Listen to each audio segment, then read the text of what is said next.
गतियाँ कितनी होती हैं? 4।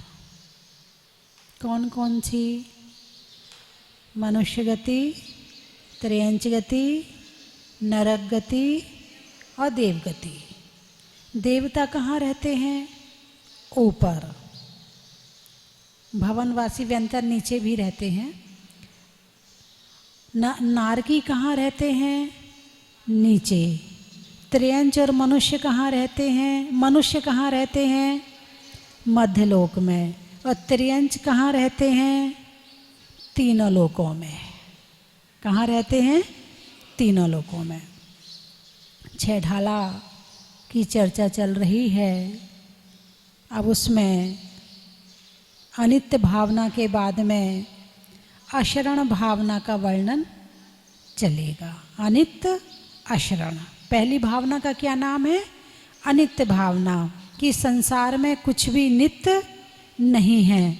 और दूसरी भावना का नाम है अशरण भावना, कि यहाँ कोई किसी की शरण नहीं है।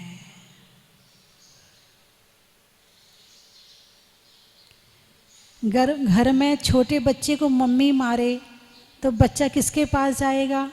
पापा के पास में। पापा मारे तो दादी के पास में। दादी भी मारे तो दादा के पास में। और चारों मारे, अब कहाँ जाएगा? अब किसकी शरण में जाएगा? संसार में केवल 4 ही शरण हैं। कितनी शरण हैं? 4 ही शरण हैं। अरिहंत शरणम पवज्झामि, सिद्ध शरणम पवज्झामि, साहु शरणम पवज्झामि, केवली परिणतम धम्मम शरणम पवज्झामि। आप इसे रोज पढ़ते हो कि नहीं पढ़ते हो? नमोकार मंत्र के साथ में 9 बार मंगल, उत्तम और शरण, 9 बार ये पूरा रोज पढ़ना चाहिए। कम से कम 9 बार, और ज़्यादा से ज़्यादा 1 माला कर लो, बहुत बड़ा मंत्र हो जाएगा। नमोकार मंत्र तो बहुत छोटा हो गया, फिर चत्तारी मंगलम, अरिहंत मंगलम। लेकिन ये पढ़ते हुए भाव आना चाहिए, फीलिंग आना चाहिए। अरिहंत शरणम पवज्झामि, मैं अरिहंत भगवान की शरण को प्राप्त होता हूँ। सिद्ध शरणम पवज्झामि, मैं सिद्ध भगवान की शरण को प्राप्त होता हूँ। साहु शरणम पवज्झामि, मैं साधु परमेष्ठी की शरण को प्राप्त होता हूँ। केवली प्रणतम धम्मम शरणम पवज्झामि, मैं केवली के द्वारा प्रणीत धर्म की शरण को प्राप्त। ऐसे अंदर में फीलिंग आनी चाहिए, तब तो आपने ये पढ़ा है। और चत्तारी शरण पवज में तो आपको पता ही नहीं चला कि आपने क्या बोल दिया है। वहाँ जो बुद्ध धर्म है उसमें कहते हैं बुद्धम शरणम गच्छामि। इसको बहुत बड़ा मंत्र बनाया गया है और इसको बड़े लय से, बड़ी भावनाओं के साथ में इसको गाया जाता है। और उस गायन के साथ में उसकी फीलिंग ली जाती है कि मैं बुद्ध की शरण को जाता हूँ। क्या कहते हैं उसमें? मैं बुद्ध की शरण को गच्छामि, यानी जाता हूँ। अभी पहुँचा नहीं हूँ, अभी समर्पित हुआ नहीं हूँ, जाता हूँ। लेकिन हमारे यहाँ गच्छामि नहीं कहा, अरिहंत शरणम गच्छामि नहीं कहा, हमारे यहाँ कहा अरिहंत शरणम पवज्झामि, प्राप्त होता हूँ। मैं पहुँच गया हूँ, मैं प्राप्त हो गया हूँ, मैं उनकी शरण में जा चुका हूँ। गच्छामि नहीं कहा, गच्छामि का मतलब अभी रास्ते में है, और पवज्झामि का मतलब प्राप्त हो गया, मैं पहुँच गया, मैं उनकी शरण में समर्पित हो गया। तो अरिहंत शरणम पवज्झामि। आप देखो मंत्र का कितना प्रभाव पड़ता है, एक एक शब्द मंत्र में कैसा लिखा गया है और उसका अर्थ क्या निकलता है, इसका बहुत प्रभाव पड़ता है। तो संसार में कोई किसी की शरण नहीं है। जब इंसान संसार में बहुत बूढ़ा हो जाता है, बहुत बूढ़ा हो जाता है, तो उसे किसकी याद आती है? अरे बोलिए ना, भगवान की याद आती है। अच्छा, भगवान से क्या मांगता है? चलो भगवान की याद तो आती है, मांगता क्या है?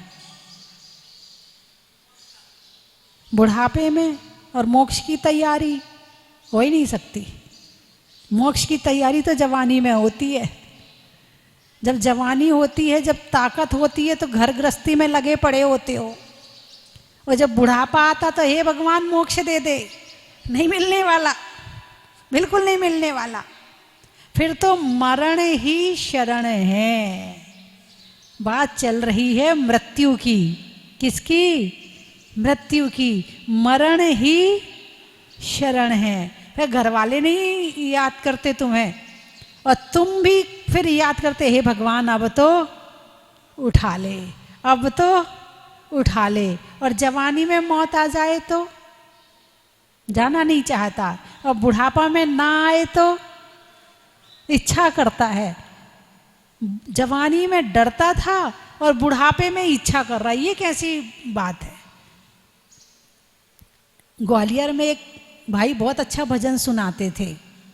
मौत आनी है आएगी जरूर, जान जानी है जाएगी जरूर, ऐसी बातों से क्या घबराना, यहाँ कल क्या हो किसने जाना, जिंदगी एक सफर है सुहाना, यहाँ कल क्या हो मौत आनी है आएगी जरूर। कब आएगी पता नहीं है, फिर कोई बचा पाएगा क्या?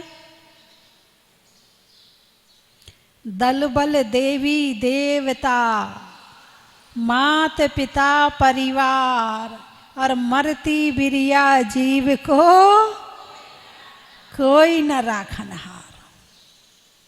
एक महिला को कैंसर हो गया। बच्चे की शादी नहीं, लड़के की शादी नहीं हुई थी, लड़की की शादी हो गई थी। उम्र कोई ज़्यादा नहीं थी। बार बार अपने बेटे से कहती थी, बेटा बचा ले मुझे, मैं मरना नहीं चाहती हूँ, बेटा बचा ले मुझे, मैं मरना नहीं चाहती हूँ। क्या बचा पाया? अरे बोलिए ना, बचा पाएगा वो बेटा? नहीं बचा सकता है।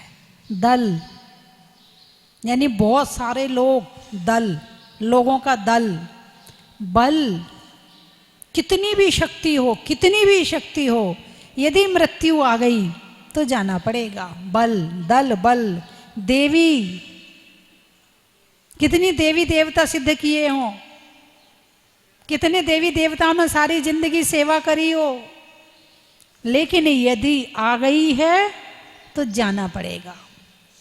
एक चक्रवर्ती का उदाहरण आता है, शुभोम चक्रवर्ती का, है ना, कि शुभोम चक्रवर्ती एक दिन भोजन कर रहा था, खीर परोसी गई, गरम बहुत थी, उसने ध्यान नहीं दिया और वो खीर खा ली। उसकी जीभ जल गई। जीभ जल गई तो उसे रसोइया पर बड़ा क्रोध आया। उसने वो खीर का भगोना रसोइया के ऊपर ही उलट दिया। उबलती खीर थी, रसोइया मर गया। मर कर के व्यंतर बना। अब सोचा कि इससे बदला कैसे लूं,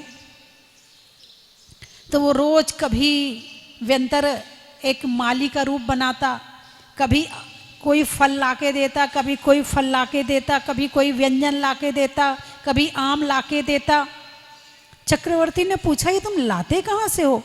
बोले, महाराज समुद्र के पार मेरा बाग है, मैं वहाँ से लाता हूँ, मेरे पास शक्तियाँ हैं, मैं वहाँ से आपके लिए लाता हूँ, तो मुझे लेके चलो वहाँ। चलो महाराज। शुभोम चलने के लिए तैयार हो गया। एक चक्रवर्ती की 10,000 से देव सेवा करते हैं। क्या 1,000 देव सेवा करते हैं, और कई हजार मान लो आप तो। अब वो चलने तैयार हो गया। जैसे ही वो समुद्र में उसका जहाज आया, उसने सोचा इसे पलट दूं। तो वो चक्रवर्ती नमोकार मंत्र पढ़ रहा था, तो जहाज पलटा नहीं गया। अब वो जहाज पलटा नहीं गया, अचानक जितने देव उसके जहाज को लेके चल रहे थे, दो कहानी मिक्स हो रही हैं। एक नमोकार मंत्र की है और एक वो अलग है, दो कहानी मिक्स हो रही हैं। जो नमोकार मंत्र की कहानी है उसमें तो ये आया है कि जब वो देवता पलटने को तैयार हुआ तो चक्रवर्ती नमोकार मंत्र पढ़ रहा था। तो देवता ने कहा कि नमोकार मंत्र तुम पानी पे लिखो और पांव फेर दो, नहीं तो ये जहाज डूब जाएगा। उसने कहा नहीं नहीं, मैं ऐसा नहीं करूँगा। तो उसका सारा, फिर उसने बात मान ली कि तूफान आ रहा है तो चलो भाई बच जाऊंगा। तो उसने नमोकार मंत्र पानी पे लिखा और पांव फेर दिया, उसका पुण्य खत्म हो गया और जहाज देवता ने डुबा दिया। एक ये कहानी आती है कि जो देवता उस जहाज को लेके चल रहे हैं, तो सारे देवताओं के मन में आया कि मैं हाथ छोड़ दूं। तो सारे देवताओं के मन में आया एक साथ, अरे मैं छोड़ दूंगा, बाकी तो पकड़े हैं।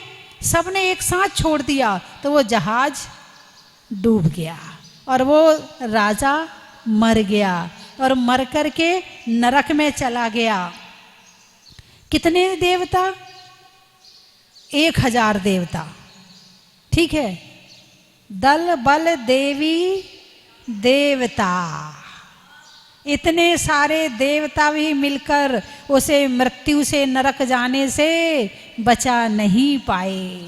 मात पिता परिवार, क्या कहते, तुम डरते क्यों, हम हैं ना तुम्हारे साथ में।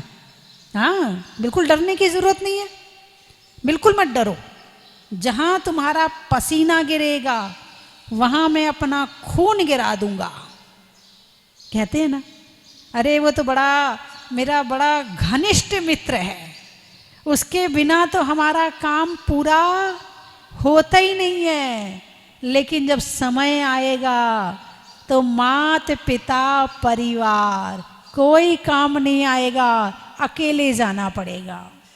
तुम्हारे नाम से रो सकते हैं, तुम्हारे नाम से कमरा बनवा सकते हैं, तुम्हारे नाम से ताजमहल बनवा सकते हैं, मगर तुम्हारे साथ जाने वाले नहीं है, कोई शरण नहीं है संसार में। एक दिन तो जाना ही पड़ेगा। कैसे जाओगे? अकेले जाओगे।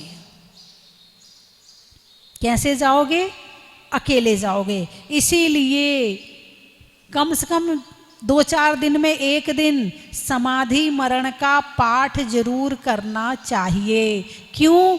मृत्यु के समय हम अकेले होंगे, बाकी समय तो दुनिया हमारे साथ है, खाने में साथ है, यात्रा में साथ है, परिवार में साथ है, सब जगह हमारे सब लोग साथ रहेंगे। मगर एक स्थान ऐसा है जहां तुम्हें सारी दुनिया अकेला छोड़ देगी, और वो स्थान है मृत्यु का स्थान।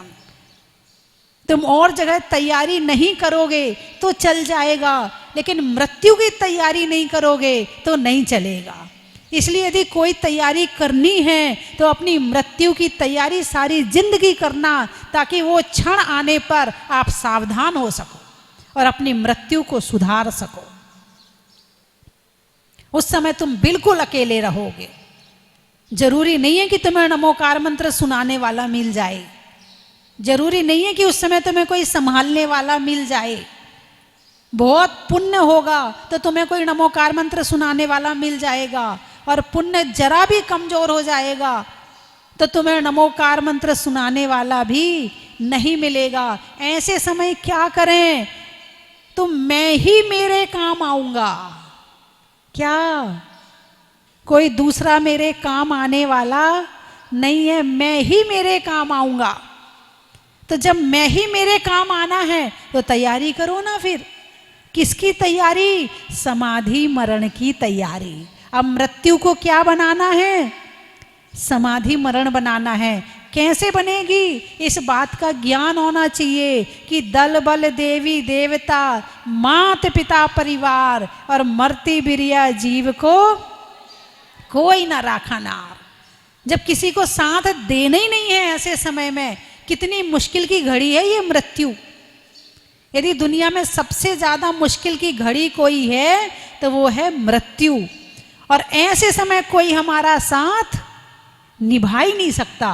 तुम तो छोड़ो, इतने बड़े बड़े राजा हुए, महाराजा हुए, चक्रवर्ती हुए, कोई किसी का साथ नहीं निभाता है। सबको अपना काम अपने हाथ से ही करना पड़ता है, यानी अपनी मृत्यु खुद को ही सुधारनी पड़ती है। बात समझ में आई कि नहीं? तब उसकी तैयारी कैसे करें? तैयारी तो करनी पड़ेगी ना। जैसे तुम बच्चे हैं, जब स्कूल जाते हैं, साल भर पढ़ाई करते हैं, परीक्षा देते हैं, तो परीक्षा में चीटिंग चलती है क्या? नहीं चलती ना। और चीटिंग कोई करे तो उसको वहां से निकाल दिया जाता, उसका पेपर छीन लिया जाता। ऐसे ही होता। सही बात तो यही है, बाकी कर लो वो बात अलग है, लेकिन सही बात तो यही है कि वहाँ चीटिंग नहीं चलती है। सबको अपनी अपनी कॉपी, अपना अपना दिमाग, अपना अपना पेन और लगे रहो अपनी परीक्षा देने में। और जैसा लिख के आओगे वैसा ही रिजल्ट मिलेगा। जैसे उस परीक्षा में कोई किसी के साथ नहीं है, ऐसे इस परीक्षा में कोई किसी के साथ नहीं है। इसलिए हर बच्चा अपनी तैयारी करता है, कोई किसी के भरोसे नहीं रहता है। बोलिए ना, है? हर बच्चा अपनी तैयारी करता। 18-18 घंटे पढ़ाई करेगा, 16-16 घंटे पढ़ाई करेगा, पूरी तैयारी करता। हर बच्चा अलग अलग तैयारी करता है, क्योंकि पता है कि यहाँ कोई किसी के काम आने वाला नहीं है। सबको अपना पेपर, अपना इंटरव्यू अपने आप ही करना पड़ेगा। ऐसे मृत्यु ही एक बहुत बड़ी परीक्षा है, और इसमें हम अकेले होंगे, कोई दूसरा नहीं होगा। इसीलिए इसकी तैयारी हमें अभी से करनी है। तो क्या करें? क्या करें फिर? परिणामों की शांति। सबसे पहली तैयारी क्या है? परिणामों की शांति। अभी क्या है? सामने वाले ने जरा सा गड़बड़ किया, गुस्सा आ गया। जरा सा कुछ अच्छे कपड़े पहन लिए, 2-4 सोने के गहने पहन लिए, अभिमान आ गया। जरा सा कोई बात नहीं बन रही हो, मायाचारी कर ली। दिन भर लोभ चलता रहता, कभी खाने का, पहनने का, घूमने का लोभ चलता रहता। दिन भर हिंसा, झूठ, चोरी, कुशील, परिग्रह, अभी इसमें ही घूमते रहते हैं। जब इनको हम शांत करेंगे तो हमारा मन शांत होगा। ठीक है? और जब मन शांत होगा तो परमात्मा की तस्वीर दिखेगी, आत्मा की तस्वीर दिखेगी। जैसे तालाब में बाहर के चित्र दिखते कि नहीं दिखते? कब दिखते हैं? जब तालाब शांत होता है, बिल्कुल शांत होता है, कोई लहर नहीं उठ रही है, कोई पानी नहीं भर रहा है, कोई हवा नहीं चल रही है, तो जितने बाहर के पेड़ पौधे कोई भी खड़ा हो सब उसमें दिखता है। और यदि हवा चल रही हो, तूफान आ रहा हो, पानी हिल रहा हो, तो दिखेगा क्या? पानी उबल रहा हो। भाई चित्र तालाब में तो छोड़ो, आपकी बाल्टी में भी दिखेंगे, आपके भगोने में भी दिखेंगे, लेकिन यदि पानी उबल रहा हो, नीचे से अग्नि लगी हो, तो चित्र दिखेगा क्या? अरे बोलिए ना, नहीं दिखेगा। ऐसे ही नीचे से क्रोध, मान, माया, लोभ की अग्नि लगी हो और ऊपर से पानी उबल रहा हो, तो भगवान नजर आएंगे क्या? आत्मा परमात्मा नजर आएगा क्या? नहीं आएगा। तो इसके लिए सबसे पहले क्या करना है? कषायों को शांत करना है। अब कषाय कैसे शांत हो? जब तक बाहर की वस्तुओं से अटैचमेंट रहेगा, जब तक अभिमान भी रहेगा, मान भी रहेगा, है, कषाय अपना पूरा काम करेंगी। और जितना जितना बाहर की वस्तुओं से अटैचमेंट कम होगा, उतनी उतनी कषाएं भी कम होती चली जाएंगी, और जितनी कषाएं कम होंगी उतना धर्म शुरू हो जाएगा। यह है समाधि मरण की तैयारी। अब उसके लिए एक तो कषाय कम करना, ठीक है। समाधि मरण का पाठ करो, उसमें सारी बातें आ जाएंगी क्या करना है। कई तरह के समाधि मरण हैं। एक तो वो है दिन रात मेरे स्वामी, मैं भावे ना ये भाऊं, देहांत के समय में तुमको न भूल जाऊं। इसमें सारी बातें आ जाएंगी। शत्रु अगर कोई हो, संतुष्ट उनको कर दूं, समिता का भाव धर कर सभी से क्षमा कराऊं। क्रोध छोड़ दिया, सबसे क्षमा का भाव है मेरा। मेरा किसी के प्रति क्रोध का भाव नहीं है, मेरा किसी के प्रति नाराजी का भाव नहीं, बैर का भाव नहीं, सबसे क्षमा कराऊं। त्यागूं आहार पानी, औषध विचार अवसर, टूटे नियम न कोई, दृढ़ता हृदय में लाऊं। खाने के प्रति मोह घट रहा है, भगवान बहुत खा लिया, अनंत काल से खाया है, अब तो त्याग की भावना है, अब खाने की भावना नहीं, अब तो त्याग की भावना है। जितने में शरीर चल जाए बस उतना ही करना है, इससे ज़्यादा नहीं करना है। भोगे जो भोगे पहले, उनका ना हो वे सुमिरन, मैं राज संपदाया, पद इंद्र का न चाहूं। पहले कैसे भाग भाग के काम करते थे, कैसे तुम बढ़िया बढ़िया माल टाल खाते थे, कैसे तुम्हारी सम्मान होता था सबके बीच में, कैसे तुम्हारे नाम पुकारे जाते थे, कैसे लोग तुम्हारे सामने तुम्हें जय जिनेंद्र करते थे, तुम्हारे आने पर उठकर खड़े हो जाते थे। भोगे जो भोग पहले, उनका ना होवे सुमरन। प्रभु वो याद ना रहे, मैं भूल जाऊं सबको, कुछ नहीं है, सब बेकार है, सब मोह माया है। अब तो केवल एक ही चीज याद रहे, आत्मा और परमात्मा। तो ऐसे समाधि पाठ, समाधि मरण पढ़ना चाहिए। रोज छोटा वाला पढ़ लो, कभी कभी उससे बड़ा वाला पढ़ लो। और एक और समाधि मरण है, यदि आप चाहो तो जिनवाणी में, कोई कोई जिनवाणी में है, सारी जिनवाणियों में नहीं है, लेकिन आपके मोबाइल में जरूर है। आप उसमें डालोगे बड़ा समाधि मरण, आप उसको पढ़ना। उसको पढ़ने के बाद आपके जितने दुख हैं सब खत्म हो जाएंगे, यदि आपने ध्यान से सुन लिया तो।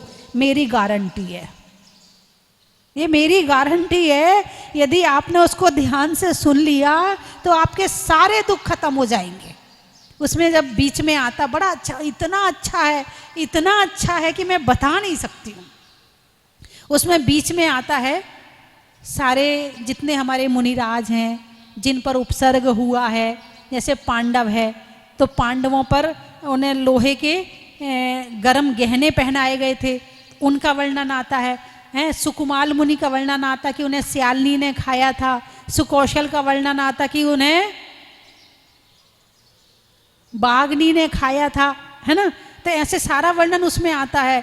और फिर एक एक का वर्णन करने के बाद उसमें 2 लाइन और कहते, क्या कहते हैं कि जैसा दुख इनके पास में है ऐसा दुख हमारे पास तो नहीं है, फिर हम काहे को दुखी हुए, फिर तो हम आराधना करें, हम तो प्रभु की उपासना करें, रत्नात्रय की साधना करें। इतना दुख मेरे पास तो नहीं है, मुझे कोई गरम लोहे के गहने तो नहीं पहना रहा है, मुझे कोई नदी में तो नहीं पटक रहा है ना। उसमें जो वर्णन आता है, तो हमरे जिए कौन दुख है, मृत्यु महोत्सव भारी। ऐसा आनंद आता उन लाइनों को पढ़ के। आप सुनना, यदि आपके मोबाइल में, यूट्यूब में निकाल लेना, उसमें बड़ा समाधि मरण के नाम से डालना, तो वो निकल आएगा। और फिर आप उसको ध्यान से सुनना, उसमें मन इधर उधर नहीं होना चाहिए, एक एक लाइन पे, एक एक शब्द पे होना चाहिए। तो आपको ऐसा वैराग आएगा कि जितना आपका परेशानी है ना, उससे ही दूर हो जाएगी। यदि शरण कोई है तो समाधि मरण है। अब कौन है हमारी शरण? समाधि मरण है। दूसरा समाधि केवल नमोकार मंत्र सुना सकता है, भाव तो तुम्हें ही बनाने पड़ेंगे। और तुम्हारा पुण्य होगा तो तुम्हें समाधि मरण नमोकार मंत्र सुनाने वाला मिल जाएगा, और बाई चांस ना मिले तो तुम्हारी अपनी तैयारी खुद होनी चाहिए। जैसे परीक्षा में भाई चीटिंग करवाने वाला, कभी कभी हमारे टीचर बैठे हैं यहाँ पर हैं, कभी कभी तो टीचर ही किसी बच्चे का पुण्य हो और टीचर से हेल्प मांगे तो टीचर ही टिक लगा के दे देते, ले भाई कोई बात नहीं तेरा भला हो जाए। लेकिन सबके साथ ऐसा नहीं होने वाला है। मेरे साथ तो प्रैक्टिकल है ना, इसलिए मुझे पता है। सबसे पीछे की सीट में बैठी थी, अंग्रेजी का पेपर था, अंग्रेजी जरा कमज़ोर थी मेरी, हिंदी स्पेशलिस्ट थी लेकिन अंग्रेजी कमज़ोर थी। तो पीछे बैठी थी मैं, तो एक सर आए और पीछे दीवार में टिक के खड़े हो जाए, मेरा पेपर देखें, फिर वो घूम के जाए, फिर आए, फिर खड़े हो जाए, फिर वो मेरे पेपर को देखें। अब मैंने कहा हेल्प मी सर, उन्हें कुछ भाई पुण्य हो तो कोई भी साथ निभा देता है। अब वो बोले अभी आता हूँ। वो आगे गए, उन्हें देखा कोई कमरे में चेक करने तो नहीं आ रहा, चारों तरफ उन्हें नज़र डाली, कोई नहीं आ रहा। उन्होंने मेरा पेपर उठाया, जितने ऑब्जेक्टिव क्वेश्चन थे उसमें सब में टिक मार्क करके कर दिया, मैं पास हो गई है ना। लेकिन ऐसा कब होगा? हाँ, लेकिन बाकी तो अपना अपना पेपर ही करना पड़ेगा, तैयारी तो अपनी ही करनी पड़ेगी। तो इसीलिए समाधि मरण की तैयारी कोई दूसरा नहीं करवाएगा, ये ध्यान रखना। कोई सोचे कि सामने वाला तुम्हारी समाधि मरण की तैयारी कर दे तो नहीं करवा सकता, तुम्हें खुद अपनी समाधि मरण की तैयारी करनी पड़ेगी। ध्यान में, सामायिक में, पाठ से, स्वाध्याय से अपने परिणामों को शांत तुम्हें ही करना पड़ेगा, कोई दूसरा नहीं करेगा। अभी 12 भावना में अभी तुम सुनना, भी बड़ा अच्छा वर्णन आएगा, संसार भावना का वर्णन आएगा। ऐसा लगेगा भगवान वो दिन कब आए जब इस संसार से निकल जाऊं मैं। अभी क्या है, ज्ञान नहीं है, अभी तो हम भ्रम में जी रहे हैं, और जब ज्ञान होता है ना तब पता चलता है सच्चाई क्या है। इसीलिए 12 भावना जरूर पढ़नी चाहिए और आत्मा की गहराई से पढ़नी चाहिए। तो संसार में यदि कोई शरण है तो मैं ही मेरी शरण हूं। इसके अलावा 4 शरण हैं, यदि उनकी शरण में चला गया तो वो मेरा कल्याण कर देंगे। कौन कौन सी 4 शरण हैं? अरिहंत शरणम पवज्झामि, सिद्ध शरणम, साहु शरणम, केवली पणत्तम धम्मम शरणम पवज्झामि। तुम जाओ तो इनकी शरण में। अभी तो तुम सिर झुकाते हो, सिर झुकाने का मतलब शरण में गए हैं क्या? सिर झुकाने का मतलब मैंने आपकी शरण को प्राप्त किया है, लेकिन तुम्हारा सिर झुकता कहाँ है? झुकने के पहले उठ जाता है। बोले हाँ या ना? अभी मैंने एक दिन बीच में नियम दिया था कि पंचांग और साष्टांग नमस्कार करना भगवान को। पुरुष साष्टांग नमस्कार करे, दिन में एक बार तो भगवान को साष्टांग नमस्कार करना ही चाहिए पुरुषों को, और महिलाओं को पंचांग नमस्कार करना चाहिए। आप लोग करते हो कि नहीं करते साष्टांग नमस्कार? आज से एक साष्टांग नमस्कार, भले तुम्हें यहाँ 5 वेदी है तो एक में कर लो, लेकिन साष्टांग नमस्कार करो जरूर। और अपने बच्चों को भी सिखाओ कि साष्टांग नमस्कार जरूर करेंगे। बोलिए करेंगे? अरे बोलिए ना, भगवान की शरण में जाना है कि नहीं जाना? साष्टांग नमस्कार करने के बाद आपको पता चलेगा कि साष्टांग नमस्कार होने के बाद अंदर में भावों में क्या परिवर्तन आता है। एक ऐसे नमस्कार करना, एक ऐसे नमस्कार करना, फिर थोड़ा झुक के करना, फिर थोड़ा और झुक के करना, और एक साष्टांग नमस्कार करना, भावों में बहुत अंतर आ जाता है। तो आज से करोगे? कौन कौन करेगा? हाथ उठाकर बताओ। साष्टांग दिन में एक बार। बच्चों ने भी देखो, बच्चे पिताजी का हाथ उठवा रहे, पापा हाथ उठाओ, हैं? हाँ, चलिए, जो टीवी में देख रहे हैं वो भी हाथ उठा ले। तो एक साष्टांग, और महिलाएं पंचांग नमस्कार। देखो कई बार होता है कि बैठ के नमस्कार नहीं कर पाते हैं, कई के घुटने में कमर में तकलीफ होती है, तो उनके लिए भले छूट है। और यदि आपने साष्टांग नमस्कार जिनकी ठीक है, आप भगवान को नमस्कार करें तो हो सकता है तकलीफ होए ना। क्या? जब भगवान के चरणों में चले गए तो अपने आप ही संभालेंगे। तो कौन शरण है हमारे? 4 शरण हैं? अब घर वाले शरण है कि नहीं है? अब घर में कहना तुम कोई शरण नहीं हो, हमारे लिए तो भगवान शरण है। कहेंगे निकल घर से। सब मोह का मेला है। किसका मेला है? मोह का।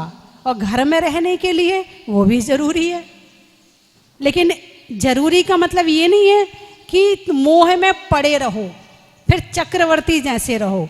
कौन से चक्रवर्ती जैसे? भरत चक्रवर्ती जैसे, कि घर में थे शरीर से मगर भावों से अपने में थे। तो ऐसा हो सकता है कि नहीं हो सकता?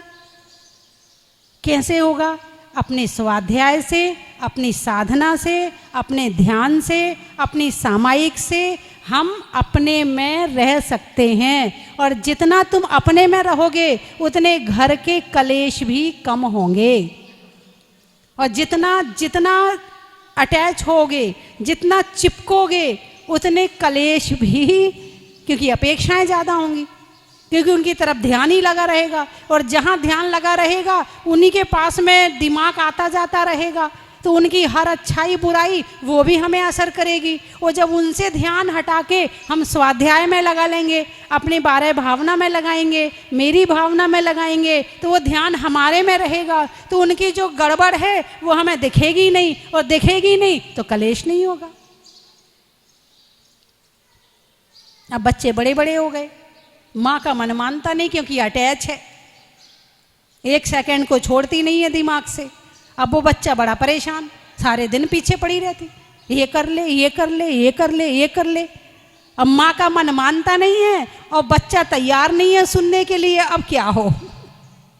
बोलिए ना। और तुम यदि स्वाध्याय में लगो और फिर उसे नई बात बताओ तो वो तुमसे कहेगा मम्मी इसके बाद और क्या? अच्छा ये चीज़ कैसी है? मम्मी आपको पता है ना ये कैसा है?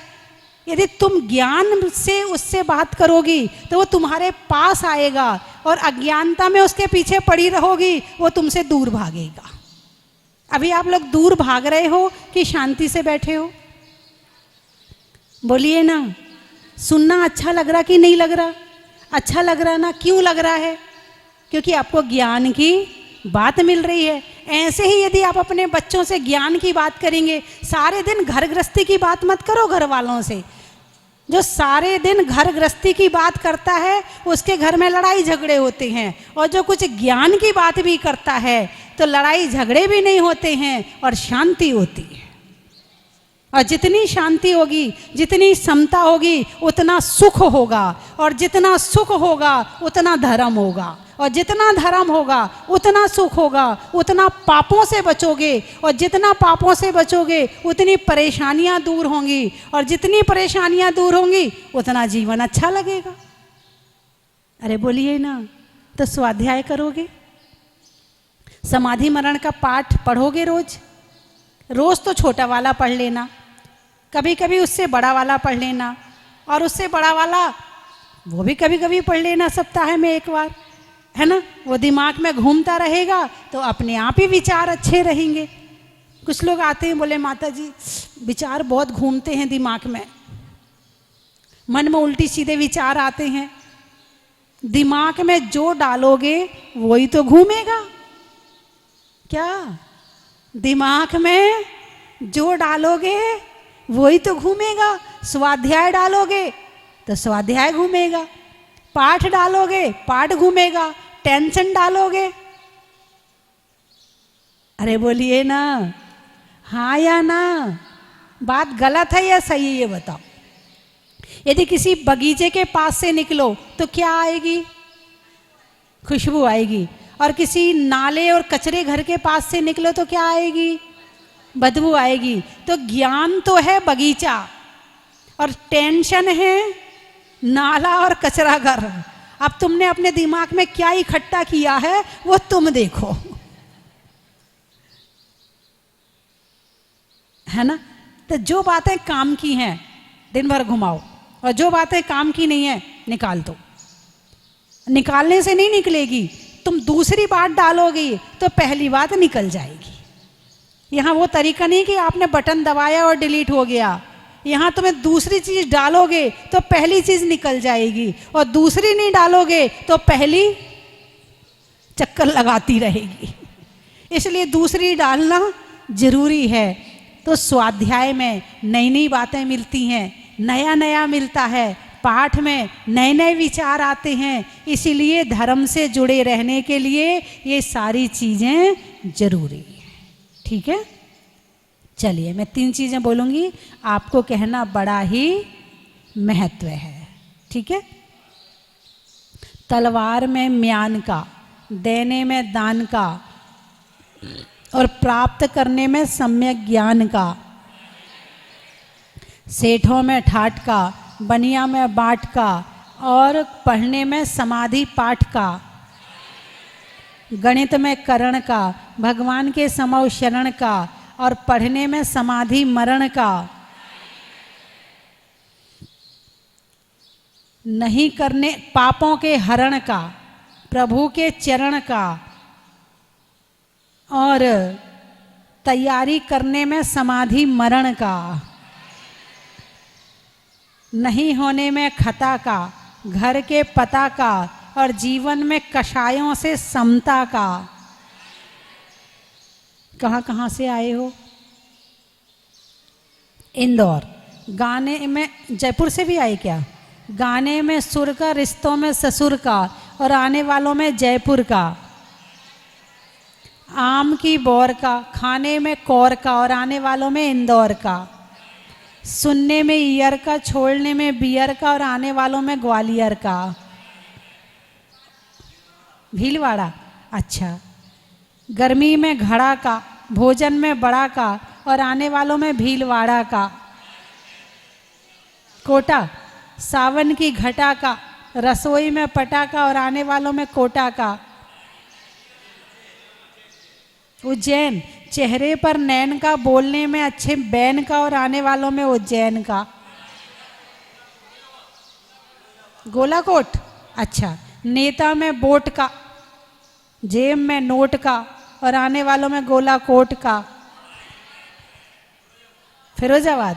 खेत में खाद का, मिलने में प्रसाद का, और आने वालों में फिरोजाबाद का।